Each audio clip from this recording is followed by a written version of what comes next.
Shalom anak-anak. Selamat pagi, selamat siang, selamat sore, selamat malam. Salam sejahtera bagi kita semua. Apa kabar kalian? Semoga anak-anak sekalian dalam keadaan yang sehat dan dalam lindungan Tuhan. Tetap semangat walaupun kita di tengah-tengah pandemi COVID-19. Tetap jaga kesehatan, mengikuti setiap protokol kesehatan ketika kita keluar rumah ya. Kita saat ini masih berada di pendidikan agama Kristen dan Budi Pekerti kelas 2 SD, dan kita ada di pelajaran yang kelima dengan topik tanggung jawabku di rumah. Anak-anak, tujuan pembelajaran kita adalah setelah menonton dan belajar video pembelajaran tentang tanggung jawabku di rumah, maka peserta didik diharapkan dapat yang pertama menyebutkan arti tanggung jawab dengan benar, yang kedua dapat menyebutkan akibat tidak bertanggung jawab dengan tepat, yang ketiga dapat menceritakan contoh tanggung jawab melalui cerita Alkitab dengan benar, yang keempat dapat menyebutkan contoh-contoh tanggung jawab dalam keluarga dengan benar, yang kelima dapat melakukan tanggung jawab di rumah dengan benar. Kita akan bernyanyi dan berdoa sebelum kita mulai pembahasan kita. Kita bernyanyi Yesus pokok. Yesus pokok dan kitalah carangnya, tinggallah di dalamnya. Yesus pokok dan kitalah carangnya, tinggallah di dalamnya. Yesus pokok dan kitalah carangnya, tinggallah di dalamnya. Pastilah kau akan berbuah. Yesus cintaku, ku cinta kau, kau cinta Dia. Yesus cintaku, ku cinta kau, kau cinta Dia. Yesus pokok dan kitalah carangnya, tinggallah di dalamnya. Yesus pokok dan kitalah carangnya, tinggallah di dalamnya. Yesus pokok dan kitalah carangnya, tinggallah di dalamnya. Pastilah kau akan berbuah. Anak-anak, mari kita berdoa sebelum mulai kegiatan pembelajaran kita. Tuhan Yesus, kami bersyukur untuk kebaikan-Mu dalam hidup kami. Saat ini kami akan belajar, Tuhan tolong, Tuhan berikan hikmat bagi kami, supaya kami mengerti dan memahami setiap pelajaran yang akan dipelajari saat ini. Terima kasih Tuhan, dalam nama Tuhan Yesus kami berdoa. Amin. Anak-anak, sudahkah kamu melakukan tugasmu di rumah dengan baik? Apa saja tugas yang sudah kamu lakukan di rumah? Apakah kamu menyelesaikan tanpa menunda-nunda? Jika kamu dapat melakukannya dengan baik, maka kamu adalah anak yang bertanggung jawab. Aku senang sekali jika dapat menyelesaikan tugasku, seperti merapikan buku pelajaran atau merapikan tempat tidurku. Bagaimana anak-anak?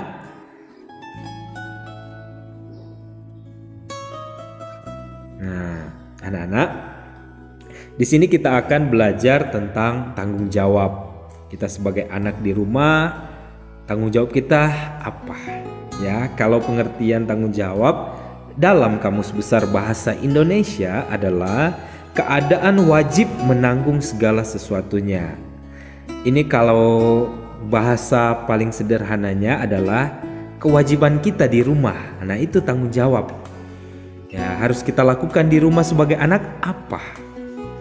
Nah, tadi sudah ada contoh bahwa misalkan kita merapikan tempat tidur dan lain sebagainya. Nah, inilah yang akan kita pelajari saat ini. Ya, mari kita lanjut. Nah, berkaitan dengan tanggung jawab ini, kewajiban kita di rumah sebagai anak, kita akan melihat, mendengarkan bersama-sama yang menjadi dasar Alkitab, yaitu Matius 21 ayat 28 sampai 32. Demikian firman Tuhan. Tetapi apakah pendapatmu tentang ini? Seorang mempunyai 2 anak laki-laki. Ia pergi kepada anak yang sulung dan berkata, "Anakku, pergi dan kerjakanlah hari ini dalam kebun anggur." Jawab anak itu, "Baik, Bapa." Tetapi ia tidak pergi. Lalu orang itu pergi kepada anak yang kedua dan berkata demikian juga. Dan anak itu menjawab, "Aku tidak mau." Tetapi kemudian ia menyesal lalu pergi juga. Siapakah di antara kedua orang itu yang melakukan kehendak ayahnya? Jawab mereka, "Yang terakhir." Kata Yesus kepada mereka, "Aku berkata kepadamu, sesungguhnya pemungut-pemungut cukai dan perempuan-perempuan sundal akan mendahului kamu masuk ke dalam kerajaan Allah. Sebab Yohanes datang untuk menunjukkan jalan kebenaran kepadamu, dan kamu tidak percaya kepadanya. Tetapi pemungut-pemungut cukai dan perempuan-perempuan sundal percaya kepadanya.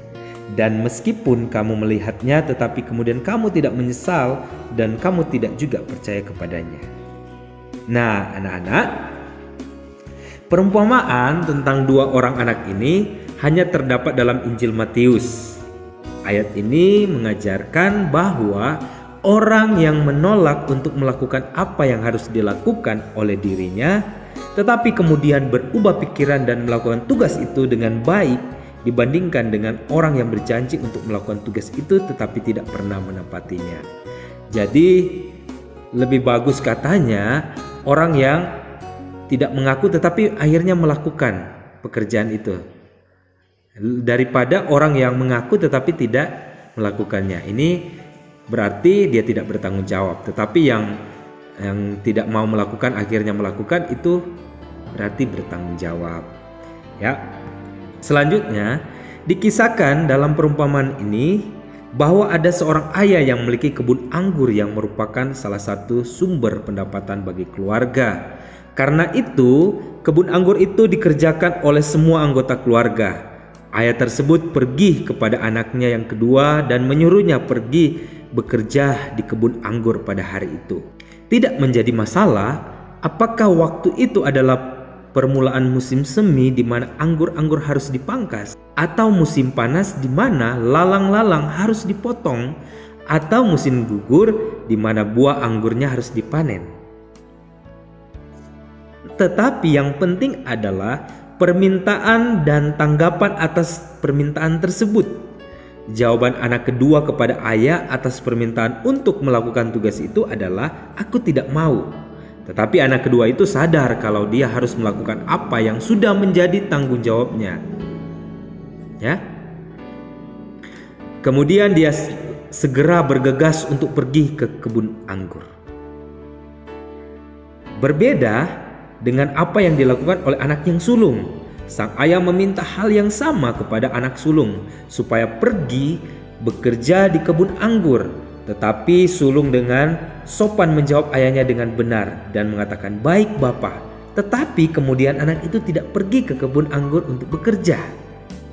Dia hanya berjanji kepada ayahnya untuk pergi bekerja, tetapi janji itu hanya merupakan janji yang tidak ditepati. Nah, anak-anak, melalui kedua orang ini Yesus mau mengatakan bahwa manakah yang lebih taat? Sudah pasti yang menjadi jawaban adalah anak yang kedua. Meskipun awalnya dia menolak, tetapi akhirnya menyesal dan mau melakukan tugasnya. Ketaatan terhadap apa yang dikatakan oleh sang ayah merupakan wujud tanggung jawab. Nah, anak-anak, bagi Yesus, meskipun kita orang yang berdosa, yang menolak melakukan kehendak Allah, tetapi kita diminta untuk mau bertobat, percaya kepadanya dan melakukan kehendak Allah, karena kita hidup dalam kerajaan Allah. Berbeda dengan mereka yang tidak tahu kehendak Allah tetapi tidak melakukannya, maka dia tidak hidup dalam kerajaan Allah. Itu tanggung jawab yang harus dilakukan oleh setiap orang yang percaya kepada Allah. Nah, anak-anak, cerita tadi mau mengajarkan kepada kita bahwa betapa pentingnya kita bertanggung jawab dalam kehidupan ini. Walaupun kita masih kecil, masih kelas 2, kita harus melakukan kewajiban kita di rumah. Tapi memang tidak harus yang berat-berat, ya. Misalkan tadi, ya, kita merapikan tempat tidur dan sebagainya. Untuk itu kita mengingat apa sih tanggung jawab kita di rumah? Di sini Pak Guru akan memberikan beberapa contoh saja. Mungkin kita bisa memberikan contoh-contoh yang lain ya. Mari kita lihat bersama-sama. Yang pertama itu merapikan tempat tidur ya, sudah dibahas tadi. Sederhana-sederhana saja, ringan-ringan saja. Karena kita juga masih kecil, tetapi kita juga perlu bertanggung jawab di rumah. Nah, yang kedua ini belajar tanpa disuruh. Ya, kita melakukan pekerjaan rumah, PR yang ditugaskan oleh guru, kita kerjakan. Kalau terasa sulit kita kerjakan, kita minta bantuan orang tua. Pasti orang tua kita akan menolong kita. Yang berikutnya yaitu mengatur buku pelajaran. Jadi setelah kita selesai belajar, kita atur kembali buku pelajaran kita. Buku disiapkan, masukkan ke dalam tas beserta dengan pensil, ya. Yang selanjutnya, membereskan mainan. Ketika kita selesai bermain, kita jangan biarkan begitu saja di lantai, tetapi kita atur kembali. Misalkan mengisinya di dalam dus, ya, mengaturnya kembali ke tempat semula. Selanjutnya menjaga adik. Ya, kalau kita memiliki adik, kalau mama atau papa kita menyuruh kita untuk menjaga adik kita, silakan jaga adik. Ya. Nah, selanjutnya memakai pakaian sendiri. Ya, tidak perlu lagi orang tua yang memakaikan, tapi kita belajar untuk memakai pakaian sendiri.